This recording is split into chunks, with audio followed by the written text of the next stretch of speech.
Hi, everybody. Welcome into today's show here on JTV. It is Monday, the final Monday of February. I feel like New Year's just happened and March is already Saturday. See, I know I should feel like that, but for some reason yesterday I thought it was March. I thought it was like March 15th or something. What? I don't know what's going on, dude. I don't know. I'm far behind. Hey, well, or I guess forward. You know what? The weather outside today certainly feels like it might be March 15th. It's actually going to be nice this week. So It was very nice when I got up and went outside. I was surprised. yeah. I was here earlier, so it was a little bit colder, but not bad. So it'll be basketball's indoors, obviously, Yeah. but it'll be a great, Monday, Wednesday, Friday for that. sure. So a lot of high school hoops happened over the weekend as well, and that's where we kick off today's show. Saturday night at Spring Arbor was the Cascades Conference Girls Championship. Before that, third place game, Michigan Center, 54-33 over Hanover. And in the big game, the championship for first place, Grass Lake out of the east, Columbia out of the west. Grass Lake winning a close game, 45-43. The girls' game was a 2-point game, and the boys' game was a 1-point game. As Grass Lake wins its 7th straight girls' basketball conference championship on Saturday night. So, and four actually, earned all conference honors. 2 of them on the Dream Team, 1 on second team, and 1 honorable mention. So, congratulations to Grass Lake and Coach Saltz. Austin asked me this morning, when's the last time the boys and the girls both won it in any sport in the same year? And it's been a long time. Because softball, at least this last period of time, has won the conference or been in the final. Baseball hasn't. Obviously, basketball, not the case. Bowling. I don't know about cheer. Obviously, football is only one, just boys. So, I don't know. But it's as an alumni, an alumnus, actually, Noah corrected me again. As an alumnus, I will probably only see that once in my lifetime where the boys and the girls win in the same year. But I thought it was crazy that the girls' game ended up being a 2-point game and the boys was a 1-point game. So both really good games at Spring Arbor back-to-back Saturdays. So Grass Lake, 7 straight girls basketball Cascades Conference championships. And at halftime, they announced the all-conference honors, including Kate Starkey from Grass Lake, who was also the Player of the Year, the league MVP. Reese Lape, sophomore from Grass Lake. Lily Smyska from Leslie. McKinley Gaddy, sophomore from Michigan Center. And freshman Gabby Gaydash from Columbia. So 3 out of the 5 players in that 5 Dream Team were either freshmen or sophomore. So the future is very bright in our area for girls basketball. The talent certainly isn't going away anytime soon, and not even just in this conference. There's solid out in Concord. Obviously, Lumen has 2 great freshmen that we watched this year. So we'll have really still good girls basketball and boys basketball after this year. So it's not slowing down anytime soon. And then 2 players from Michigan Center, 1 from Leslie, Hanover, and EJ on the first team, and 2 from EJ as well on the second team. So congratulations to everybody. And, just because somebody got a trophy, we're not done yet with basketball. We got a couple more weeks. So before we get to boys districts here that kick off tonight, Monday, we're still talking about hockey in high school. Now, Jackson United lost last week, so they're done for the year. But Lumen Christi defeated Chelsea on Saturday 6-1, and so they are now in the final 16 teams. So shout out to Lumen Christi. Luke Dumont, Brody Gregory each scored a pair of goals for the Titans, and they will face Orchard Lake St. Mary's Wednesday night at Orchard Lake in the final 16 teams. And Orchard Lake, one of the best teams in the state. So this may be it for Lumen. They could pull off a big upset win and keep going. But I'm not a big hockey fan, but I feel like I've watched more hockey this past weekend than I ever have. Really? Because I watched the Four Nations Thursday night. It was a tough ending. Watched the Red Wings. Sunday, they were up 3-1 in the third period against the Wild. Gave up back-to-back goals. One of them really shouldn't have been, but gave up back-to-back goals, went to overtime at 3, and Minnesota won it in overtime 4-3. At least they got the point. At least they got a point for going into overtime. Right. This next Saturday coming up is an even bigger game. They're on national TV again from Little Caesars. Saturday coming up 1 o'clock, they're going to be playing Columbus, who's only 1 or 2 points behind Detroit for one of the Eastern Conference Wild playoff spots. So big game for them. So looking forward to hopefully the Red Wings can actually be in the playoffs by a couple points. I think so. And not be short like last year. I think they'll get in. I think they've had more sustained, I can't say dominance because a lot of games they barely get by, but I feel like they've done a lot better. They've done what they needed to do. Exactly. And they've done it for what I felt like they were stretches last year that they were doing it. This year I feel like it's been throughout the whole year. They've at least seemed a lot better, at least since they got the new coach. But you knew under Jeff Blashill that right. That I mean, it not all gonna changed. happen. It all changed there. Once he was out, then we started seeing them playing a lot better, and they just have looked like a playoff team since. Yeah, and Todd McClellan, that's pretty sure I got his name right. He's done a great job with the Red Wings since he took over. So I didn't watch the whole Four Nations final. I watched most of the second and all of the third period and then overtime. But it was a great game, and there weren't as many fights, and the Canadians didn't boo us again. So we certainly appreciate that. Yeah, so. Definitely more interesting than the All-Star game for NBA. That's very I think true. that's a lot of people's sentiment after that game was just like, hey, this should be how the NBA does it because nobody wants to watch the All-Star game. And I think viewership for the All-Star game will continue to go down year after year if it keeps getting this kind of reception, and the public perception will be it's not worth your time. Barely anybody's going to view it. They're going to have to do something like this. Well, and several players have already said USA versus World would be great. It'd be a great matchup either. I think I named a few players of both teams on last week's show. Like the U.S., I don't know, you just take almost the whole Olympic team pretty much. Yeah. There's the U.S. With Jason Tatum and Jaylen Brown. But and then the World, Jokic, Giannis, SGA, Wembanyama. Well, he's hurt now, but next year he would be. Right. So Jamal Murray, he's from Canada. Or you could do like four. You could do like four different kind of like U.S., the Four Nations. Canada, Could Europe, Asia. Yeah, you could try that. I mean, that'd be something worth doing. I just think they got to do something. They got to bring competitiveness back. I mean, you watch the old All-Star games with Kobe and stuff like that, and it's just completely different compared to what it is now. You know? Right. I think, and having a mini tournament too. I don't think they should take the mini tournament part of it away, but basically take what the NHL did with the Four Nations, put it into basketball, and if there's incentives for these guys like the NBA Cup has, they're gonna want to put in a little more effort. I would hope, at least. Yeah.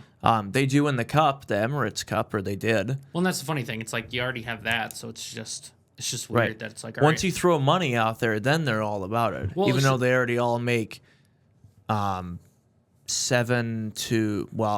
to 9, 10, whatever it is, however many figure dollars. Yeah. But back to hockey real quick. Lumen Wednesday night against Orchard Lake St. Mary's in the final 16. So I forgot about them. We were kind of planning out the next couple weeks for our coverage. It's like, oh, well, Lumen's still in it for hockey too. Yeah. So, and then boys districts for basketball begin tonight, Monday. Again, not every team, of course, plays on Monday. Some play the winners on Wednesday.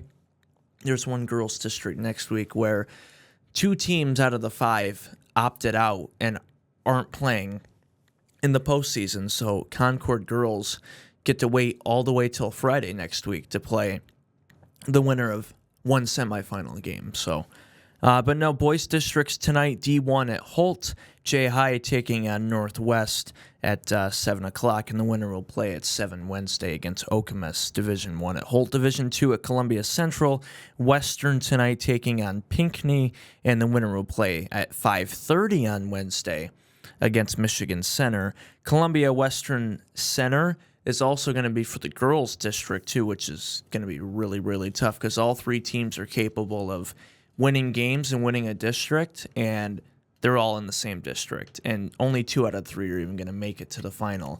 And that's how it was last year at the East Jackson district.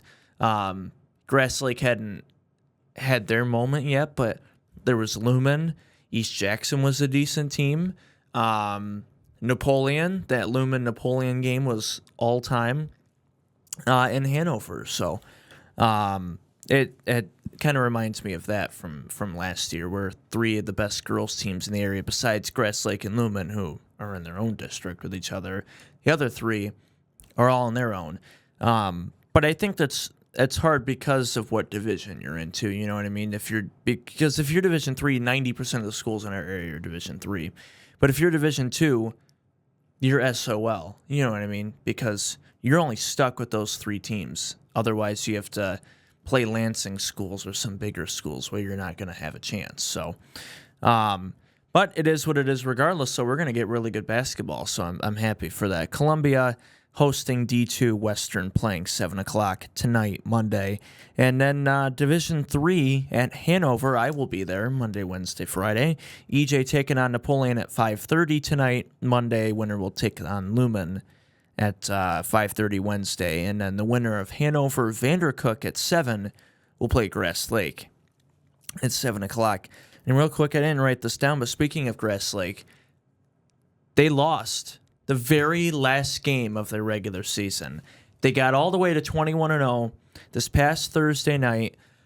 Right before I was watching the Four Nations, I was playing NCAA, and I looked at my phone. I was looking on the app that's got the scores, my source, and it said Clinton 42, Grass Lake 40 final. I'm like, because Clinton was like 6-15 or something coming in. This can't be right. I gotta find the clip, but I told you were gonna jinx them because you're I like know. They're already undefeated, and I was just like, well, they And still you got said a game right left. away. Yeah, and I was like, don't jinx them, and you're like, well, they're gonna win. If they were gonna lose, they were gonna lose the last game. Like this, they're gonna win this one. I'm like, all right, just don't jinx it.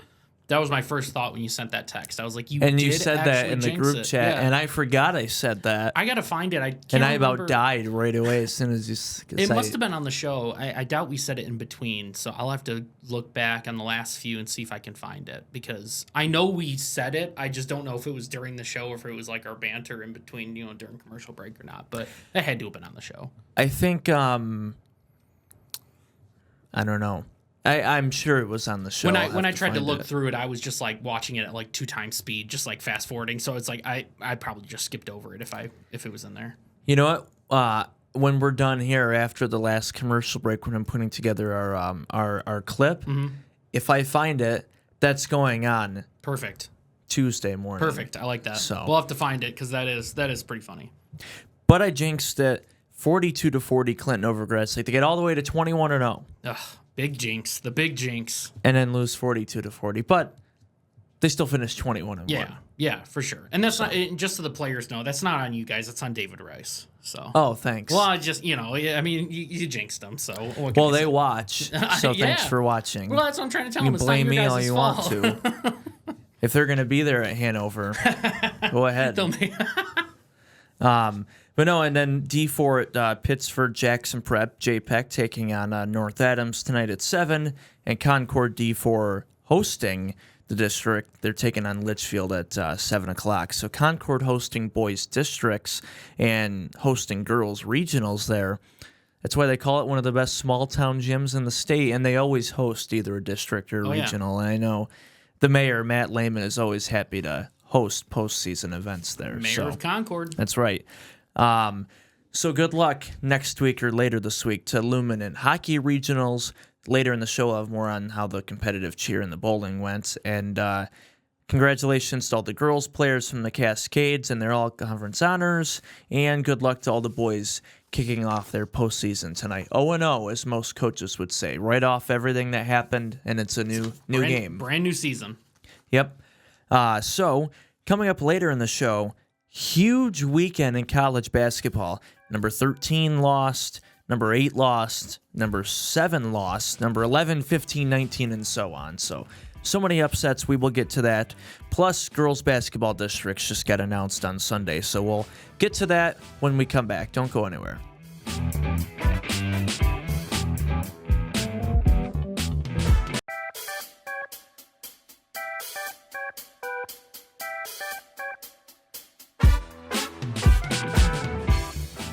Welcome back here on JTV. I forgot to thank the Insurance Circle Agency earlier in the show. Oh, man. I know. Thank you to the Insurance Circle Agency. Enjoying Coca-Cola in here today. So Diet Coke or regular? No, regular Coke. Oh, he's adventurous today. Hey, listen. It was right before another show here started, so I did not have time to get a DC. I get you. From the green room. So I get what I get.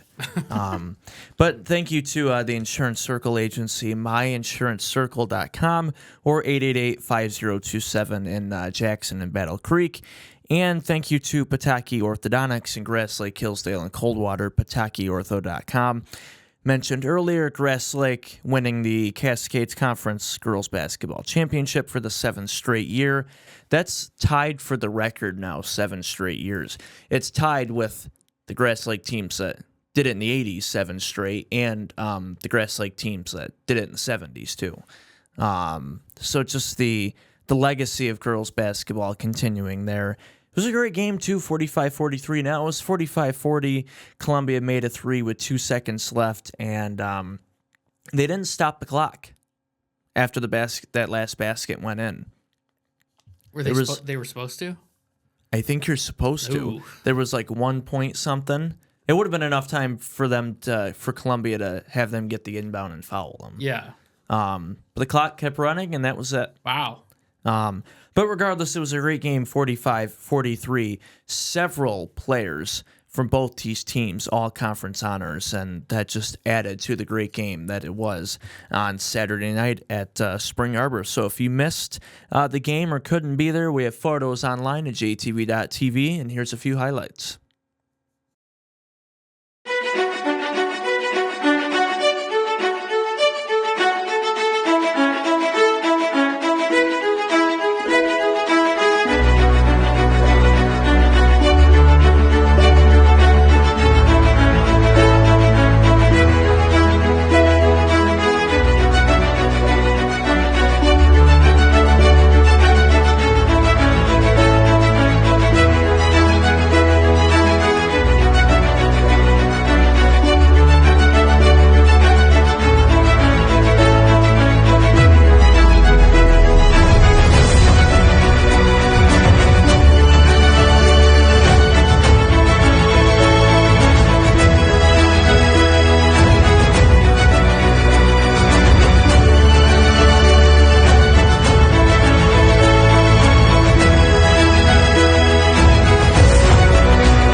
Welcome back here on JTV. Again, thank you to Pataki Orthodontics and the Insurance Circle Agency.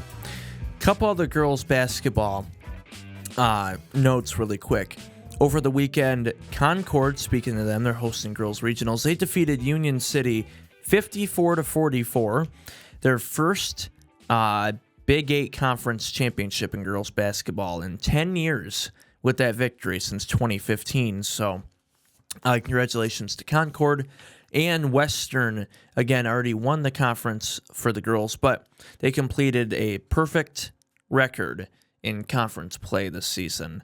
54-22 at Battle Creek Penfield. And we actually had somebody at Penfield, so we do have photos from the boys and the girls Western at Penfield on our website at jtv.tv. And Aubrey Allen from Western set a new school record for most blocks in a season. So congratulations to her and the Western girls team.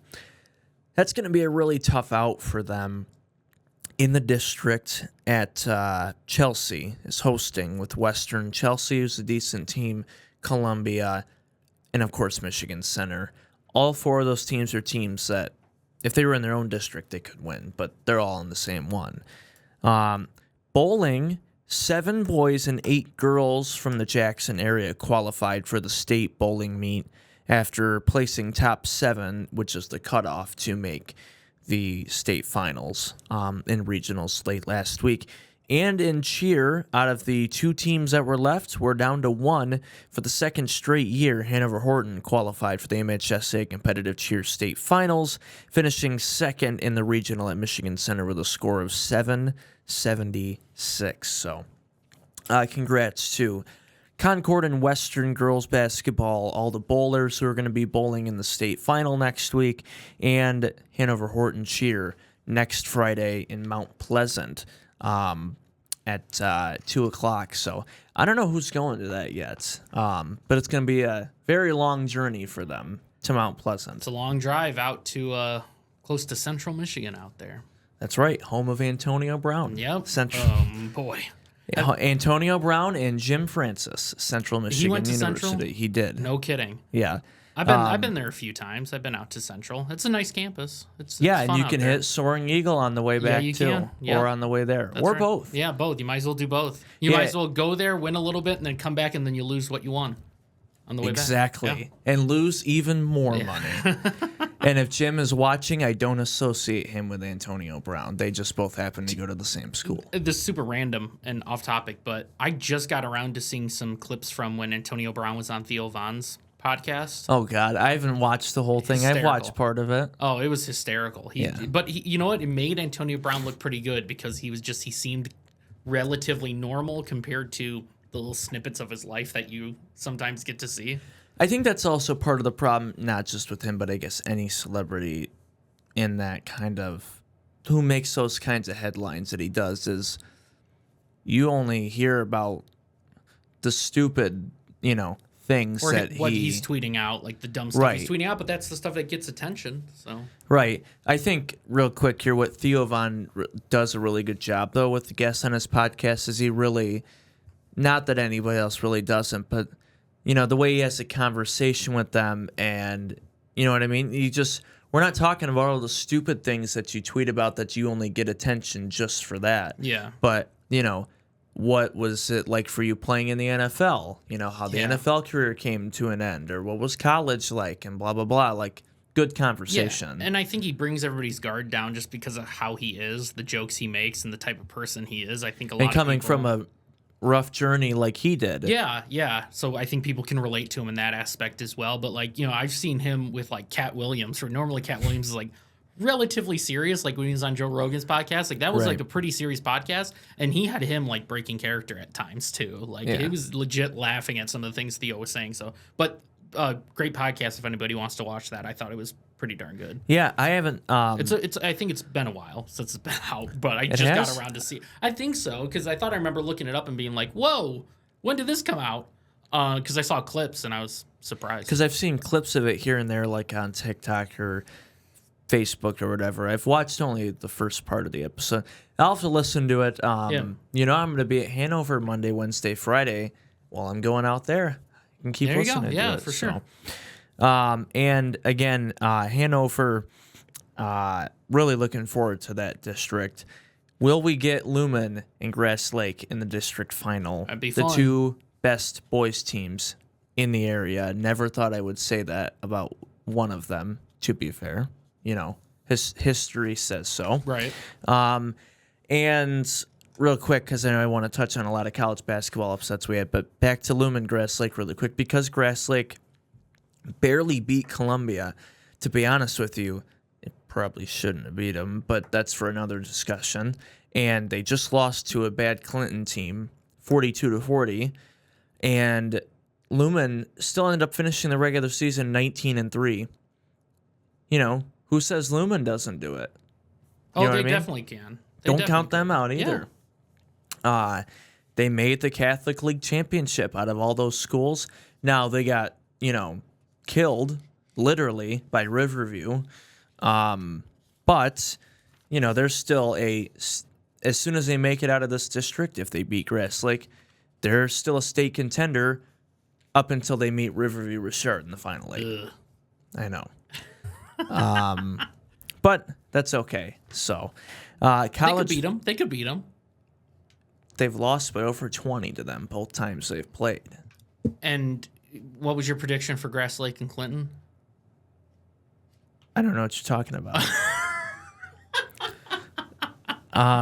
Just saying, watch out, Gabriel Richard. You never know. Yeah, they don't watch. That's okay. Oh, I can tell you, Gabriel Richard Riverview does not watch. Riverview might. A few people, I don't know. But college basketball over the weekend.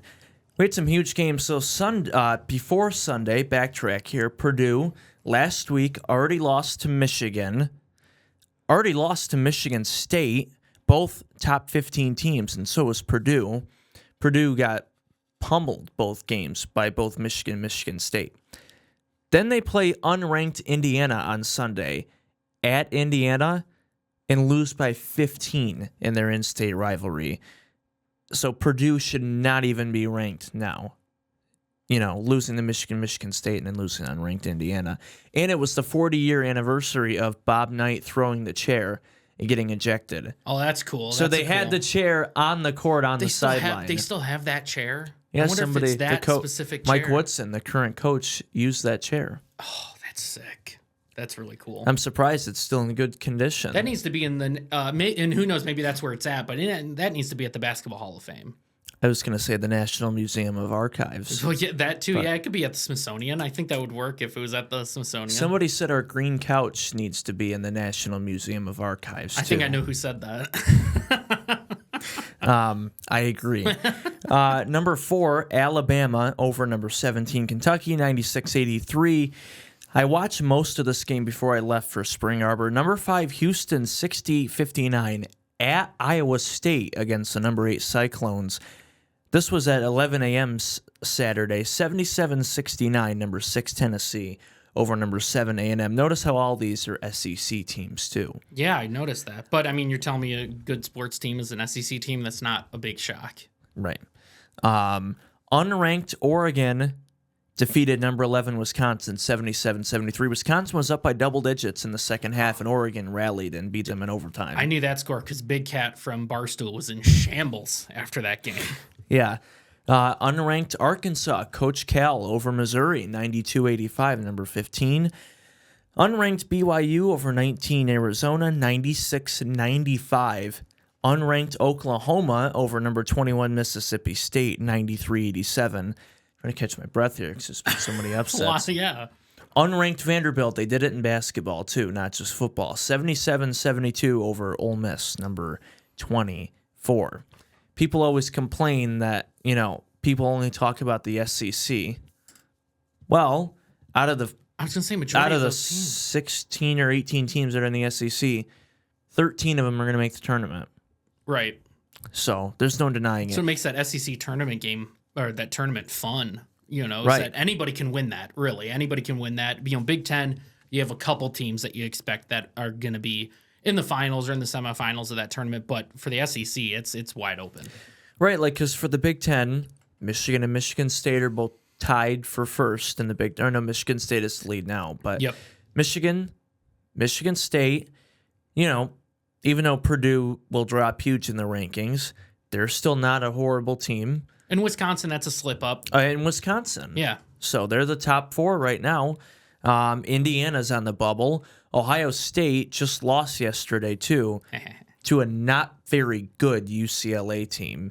So both those teams are on the bubble too. So, and then Friday night, the big one, number 14 Michigan State over number 12 Michigan at Chrysler, 75-62. The Spartans outscored Michigan 41-24 in the second half after Michigan was up 38-34 at halftime.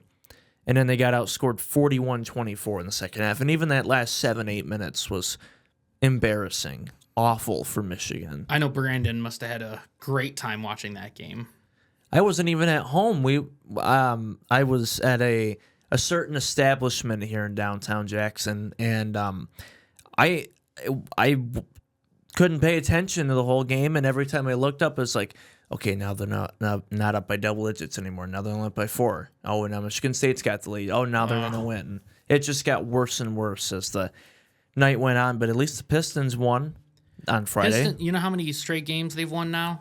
6. Six straight wins for the Pistons. I mean, if you would have told me that last year, that in 1 year we would get to a point where we'd be over 500 and we'd had 6 straight wins, I would say you're crazy. And that's not that crazy of a goal, but based on how bad the Pistons have been, that is awesome.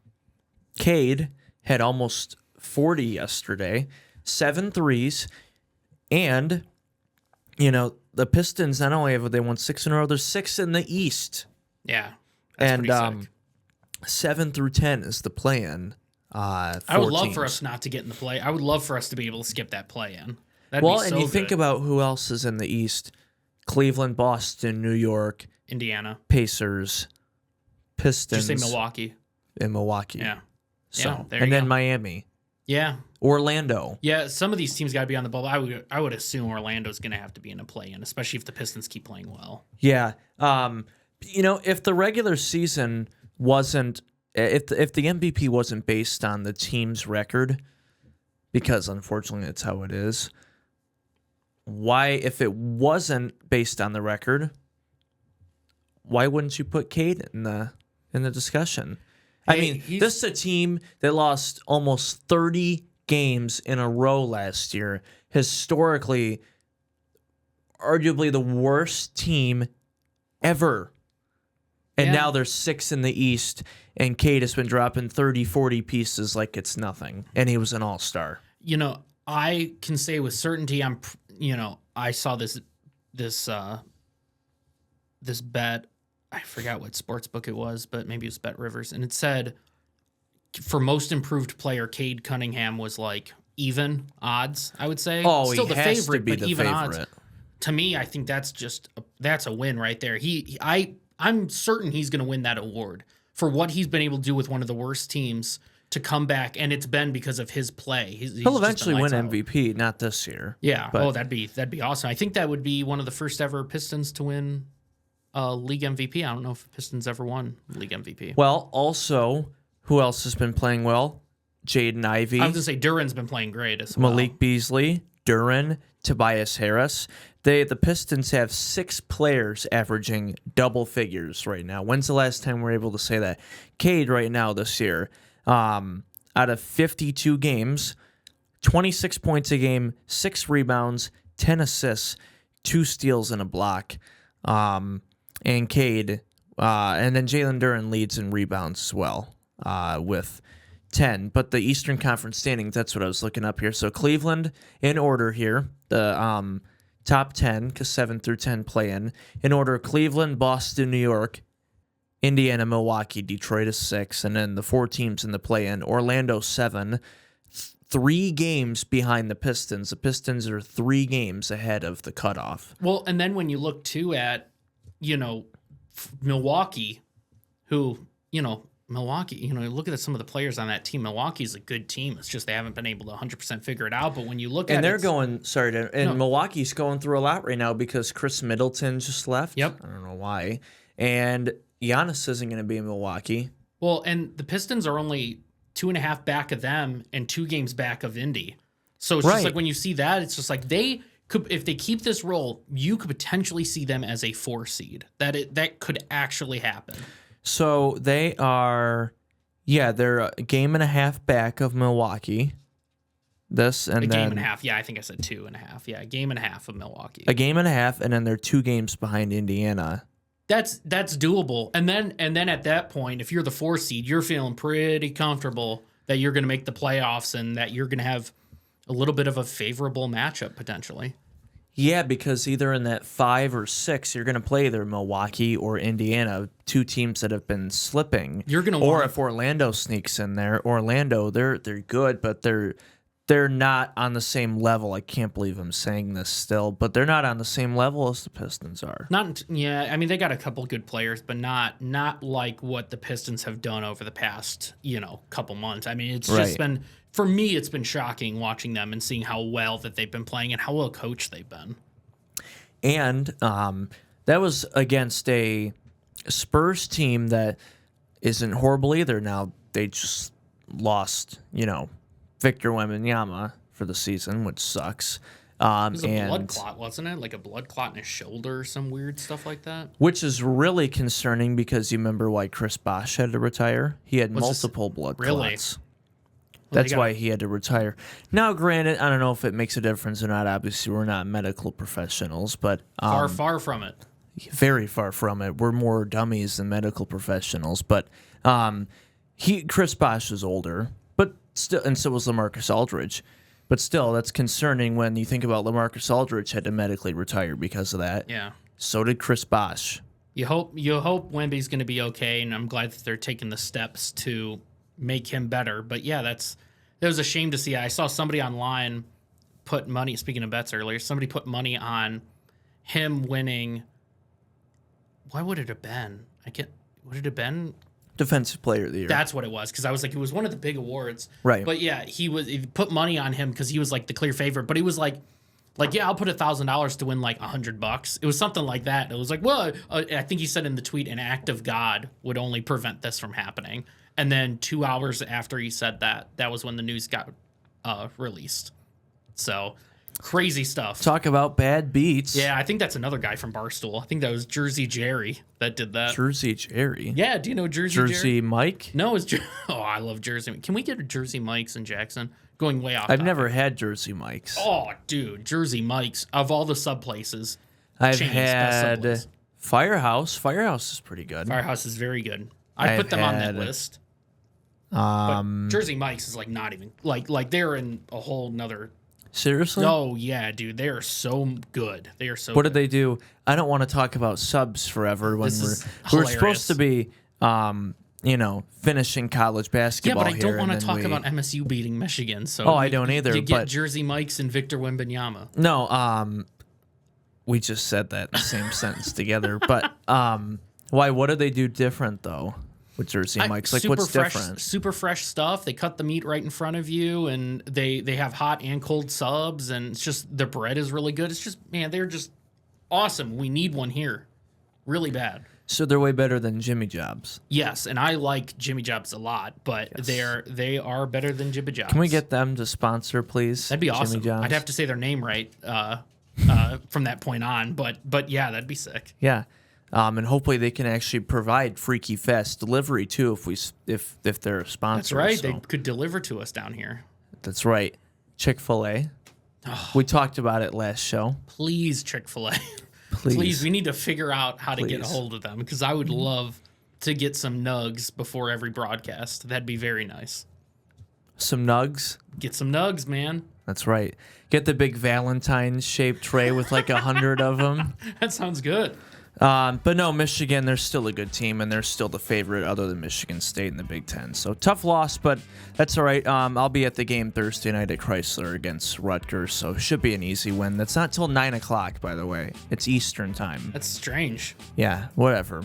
When we come back, girls basketball districts were announced over the weekend, plus the Tigers began the 2025 season over the weekend as well, kinda. So we'll get to that when we come back.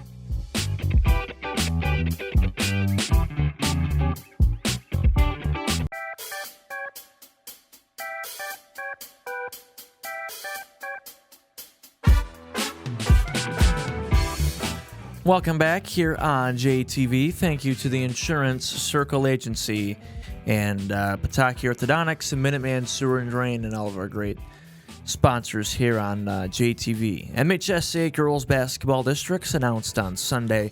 Grass Lake is the only local Jackson County school hosting a girls district. They will have the number 1 seed and play Wednesday at 5:30 next week on March 3, 4, 5 on the 5th. I should have wrote this down before. Wednesday, March 5th, 5:30.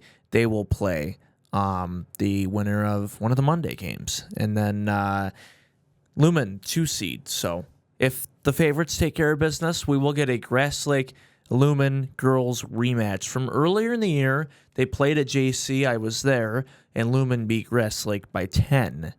And that was without their star freshman, Kenna Hunt, for Lumen. Now, she played, but she was sick, and she struggled that game. Didn't have as good of a game as she normally does. So that's scary then if you're Grass Lake because of how good Grass Lake is. And we've watched them several times this year. Yeah. They might not even win their district. Man. That's how tough it is around here. Chelsea hosting a D2 district with Columbia, Center, and Western. And Concord will host D4 regionals for the girls and, of course, the boys this week, hosting districts. Later this week on our website, jtv.tv, you can find the girls district pairings, and we will have more on that later. And next week when we preview the girls districts. Also, in NCAA basketball news, they've been talking now, as of recent, they want even more teams in the NCAA team in the tournament, from 68 to 76. We probably have enough. Same thing with football. Like we discussed prior. Let this new format for football go on for a little bit just so we can get used to it. And then one person on the board complains after 1 year, and they feel the need to change it all up. And with this basketball, I think it's a bad decision to do anything more. I like what we're at right now. I even think the first 4 I even think is kind of ridiculous to have 68. You could get away with having 64, but that's fine, giving maybe some lesser teams a chance to dance. They did have 64 at one point before the first 4 was a thing. Right. So I think that's probably should be the cutoff. Speaking of college basketball, well, first I want to get your take, but I also want to know what your favorites are to win the chip.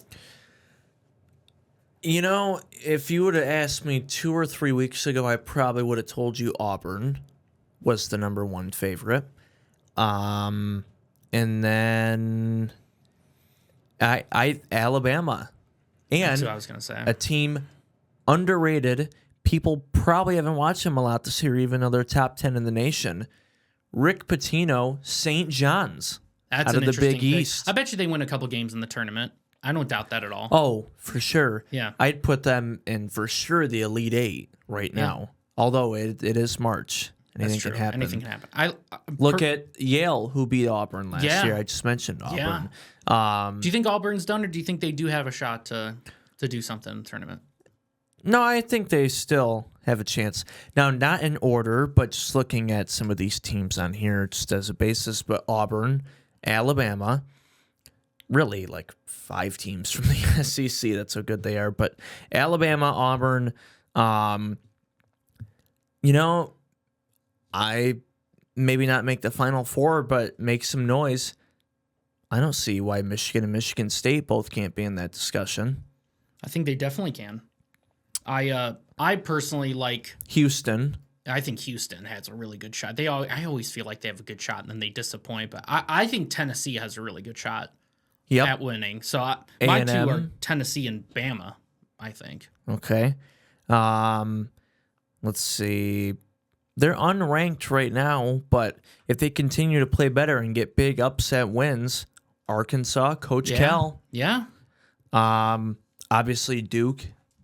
Yeah, I feel like they're always a possibility. They were featured in a national game on Saturday against Illinois at Madison Square Garden. It was supposed to be like an MSG marquee game on Fox, and it was supposed to be a really good game, and Duke beat them by 43. Whoa. 110-67 Wow. on national TV. 110 points. Gus Johnson did that game and not the Michigan State game. But you know who did do the Michigan State game? Jason Benetti. Hey, of course we all. With Bill Raftery, who works for CBS. That's a cool combo. I was confused for a minute. Yeah. But no, I think contenders, Michigan State, Auburn, Alabama, Houston, Tennessee, A&M, Wisconsin, don't count them out. St. John's in there. St. John's. I think that group right there. Yeah. So it's bound to be one of those. And you said again Tennessee. I like Tennessee and Bama. Those are the two I'm going with. Two SEC schools. It's going to be hard to, when they make the field, to try to separate these SEC teams as much as possible. Because out of the 18 teams that are in the conference, at least 10 are going to make the tournament, if not 12. You know what I mean? To have to put 3 or 4 SEC teams per 4 regions. And then that leaves you with probably getting 2 out of the 4 Elite 8 matchups being SEC versus SEC. You know what I mean? So, but no, and if you add 64, that includes 4 of the 8 teams in the first 4. Yeah. 68 if you include them, but go up to 72. Those 8 teams that are in the first 4, just put them in, and that makes it 72. You meet in the middle, and everybody's happy. There you go. I'd rather do that than create an extra first 4. I'd rather just not do it at all. But you know what? Right. That's a nice way of making everybody happy, I guess. Right, because everybody has to be a winner. Right. So. Right. And real quick, the Tigers began the 2025 campaign over the weekend. Sort of. Spring training, they went 2-0. They defeated the Yankees on Sunday. And you had some other baseball news. Yeah, speaking of the Yankees, you hear about the facial hair policy. Yes, I did. Yeah. I never knew that was a thing. I noticed all of them didn't have facial hair, but I just didn't think anything of it. So Steinbrenner, the original, or not the original, but the most famous owner of the Yankees, it was for 50 years that this rule has been in place. And why was that? It was a way to try to like clean up the game. You guys gotta represent the franchise and stuff. Like, they were one of the first teams ever to have a private plane and all that stuff. So everybody's got to show up in suits, all that kind of stuff. Nicely groomed. And I think also this is in the era of this is dating back to like the 70s, where the long hair and the facial hair is so I think it was a little bit of that, trying to kind of bring that down. But like, there's been famous stories of players like, I don't know if you remember Brian Wilson. He was a closer for the Giants, big beard. It was all set up for him to go to the Yankees, and he was like, absolutely not. If I have to shave my beard, I will not play for that team. So it's like they've lost out on some talent because of this, or at least people maybe not wanting to go there. And they've still won 20-something World Series. Yeah, so. But I will make the argument, other than those 90s teams, which those teams were good, the majority of those happened in the 50s and before, and before. But just like I say about the history of a certain team in green and gold that play football, it's still their professional football in the NFL, old and new. I don't know why people try to, throw old history under the bus. No, trust me, and those 50 teams were legendary and before, Celtics, and I definitely Green Bay in the 50s and 60s. Yeah, I definitely credit those, but in terms of the facial hair policy, they won the 2 championships in the I think it was in the 70s or the 80s. And then they won, of course, with Jeter and all those guys in the 90s and early 2000s. But it's like, since that point, since the early 2000s, They only won one ring, and they constantly spend money, and they're constantly buying guys, and they're like Aaron Judge and Soto and Stanton, and they just cannot get the job done. It's kind of interesting that they haven't won since 2009. Oh, like the Cowboys, even though they haven't won since 1993. Yeah, very before. similar. I think those are very similar franchises. Maybe even, I think Two the Cowboys major are even cities, major sports names and teams. and major investments in those teams. And it's just like they just can't seem to get over the hump. But it's the hard problem in with this the world. Cowboys is that Jerry, of course, he won't let somebody else who actually knows what they're doing, because clearly Jerry Jones doesn't. He doesn't let anybody else actually have a good GM come in and turn things around, because if they would have hired a GM, I know we're getting off track here, but they wouldn't have paid Dak Prescott because he's not very good. Micah Parsons is understandable because he's Micah Parsons, but Ezekiel Elliott, he had a couple good years, but Well, to me, you're describing the Yankees and the George Steinbrenner, some of those years where it was just like they couldn't, in between the dynasty of the early 90s and their championship with Reggie Jackson, it's like they couldn't put anything together, and it was because a feuding front office, managers that aren't working out, and a lot of it went back to Steinbrenner. Feels very similar to what's going on in Jerry world. well, we won't hire a GM who actually knows what they're doing. That's the problem. Yeah. So, real quick, you can subscribe to JTV Sports while we get into the thickest, busiest part of the winter high school sports season. Boys districts kick off tonight. Good luck to all the teams. 0-0. It's a new chapter. It's a new season. So, that's Adam. I'm David. Thank you to the Insurance Circle Agency, and we will talk to you on Hump Day.